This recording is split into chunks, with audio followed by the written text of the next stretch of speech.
Alright guys, it's Michael here from Growtopia, and look at what we harvested just before the storm. I was goofy looking cucumber, but it's fine.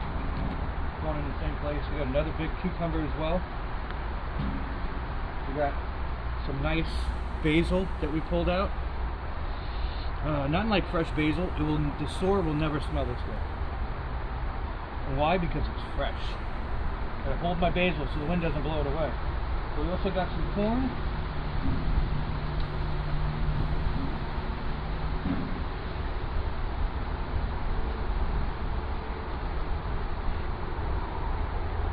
And also quite a lot of different types of tomatoes, such as the rainbow beefsteak tomato, the Big Mama tomato. Remember I said my booby tomato? Well, this is what it looks like when it's done.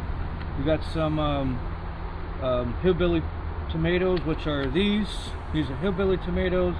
These are, let's see if I can find it in here. Okay.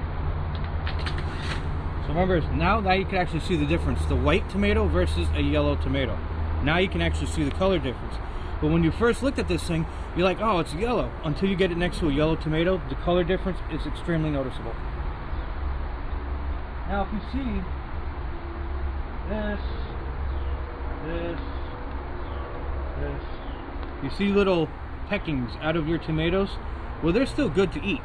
Basically all this is your birds in your area were like, these tomatoes are really good. What happens is the longer they stay ripe on the vine, they start giving off a smell to other animals, squirrels and birds. Birds will then sit on the branch and peck, peck, peck, and realize that they got seeds and nice juice and some protein. Or something munchy, maybe not protein. But the tomato gives the birds everything they need. So then they'll peck at your ripe ones. So always try to make sure that you go out there in time. This is, as I said before, is a rainbow beefsteak tomato. Very Halloweenish looking. I really like this tomato. First time growing it. Haven't figured out when to pick it when it's ripe, because I try to pick it when it's soft. So I finally got one that's a little soft, but they're still both kind of hard. So I'm going to let them sit around in my house for quite a while, a couple weeks, until they get softer. But they look like pumpkins. Now we got like these ones, for example, the hillbillies. Now you can see the cracking on your tomatoes and you think, oh man, it's a slug. Not always. A slug or anything is going to show a blemish somewhere else. This is from underwatering. So a lot of times your tomatoes are going to tell you when they need more water. So for an example, these Big Mamas, as you can tell, there's absolutely nothing wrong with the flesh, no blemishes, nothing. Well, because this tomato plant was closer to the sprinkler system than these ones were in the section. So unfortunately, these guys were getting a lot of water at the watering that we were doing, which was once a day, and it was like every other day, basically. These ones were further away, and in the 80-90 degree temperature, the plant didn't suck up enough water, so it got cracking from it.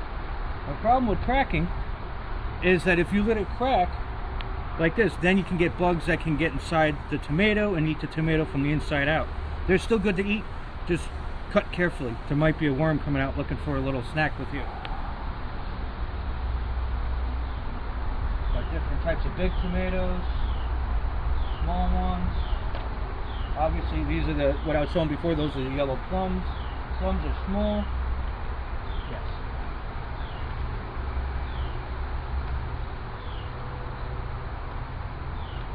And obviously, as you can tell, we got a bunch of white cherry tomatoes versus the yellow plum. We got a couple more white ones as well. So this is our first harvest of this year. Not too bad. We've been harvesting tomatoes throughout, but this is a nice big batch of tomatoes. A really cool, colorful batch of tomatoes for if you love tomatoes.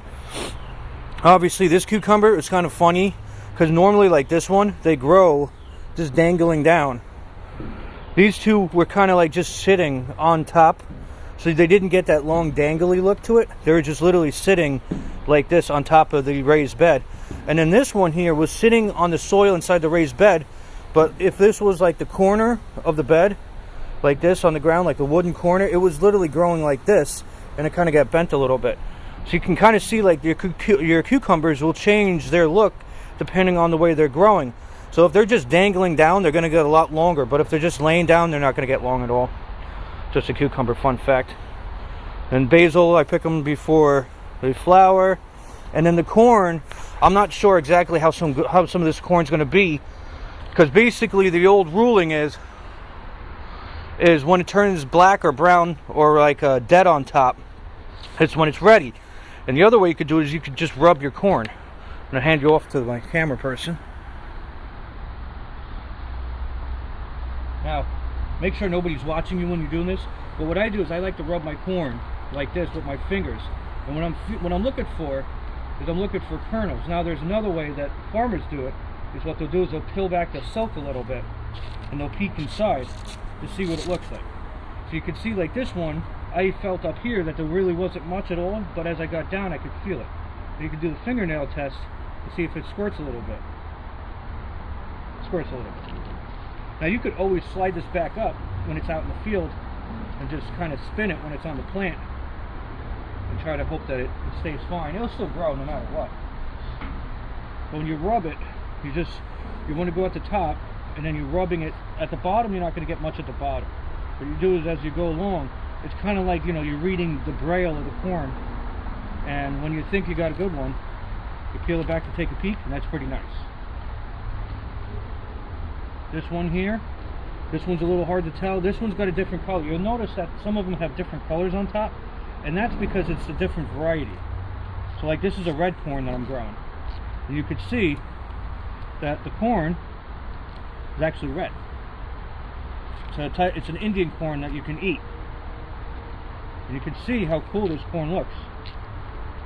Look at that. Pretty cool looking edible corn. You won't see that on your grocery store shelf.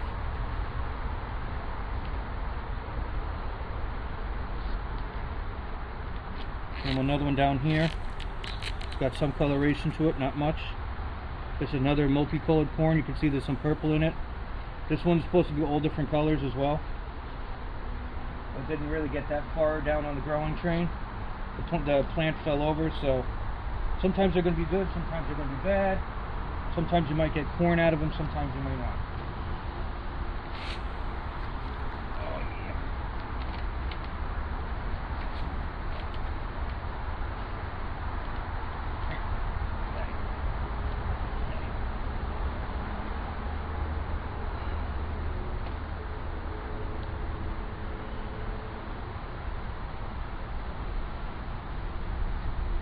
Now, imagine going to the grocery store and getting all of this. I want people to think about it. See how much it's going to cost you at your local grocery store. Now, let's pretending that the thing is with the corn on the cob, when it comes from a farm, you're never going to get corn that has going to be missing kernels. It's always going to be uniform across. But when you're doing it from home, sometimes you're going to get lucky, sometimes you don't. This year was the first year doing them together, and then when I went to a local farm by me, I realized they had the plants even closer to each other than I have them. And they're and obviously they're in a bigger section. So next year I'm actually looking at doing a bigger section, but probably not in the orchard. Probably someplace else other than the orchard. I got to scope that out.